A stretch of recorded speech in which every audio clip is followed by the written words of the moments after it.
50 ગ્રામ દાળિયા લઈ લેશું, 50 ગ્રામ ગોળ લઈ લેશું, 50 ગ્રામ ઘી લઈ લેશું, થોડું સૂકા કોપરાનું છીણ, થોડા કાજુ, થોડા બદામ ને થોડા અખરોટ લઈ લેશું. 50 ગ્રામ ગુંદરને મિક્સરમાં એકદમ ઝીણો પાવડર કરી લેશું.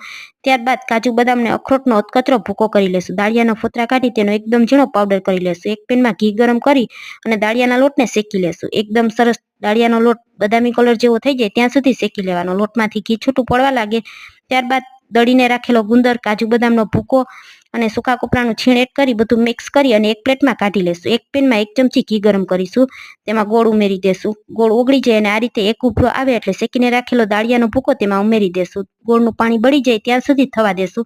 અડધી ચમચી સૂંઠ પાવડર, અડધી ચમચી ગંઠોડા પાવડર અને અડધી ચમચી એલચી પાવડર ઉમેરી બધું મિક્સ કરી લેશું અને ઘી લગાવેલી થાળીમાં તેને આ રીતે પાથરી દેશું. ઉપરથી થોડા ખસખસના બી, થોડા મગજતરીના બી અને કાજુ બદામની કતરણ ઉમેરી દેશું. ઘી જામી જાય ત્યાં સુધી રહેવા દેશું.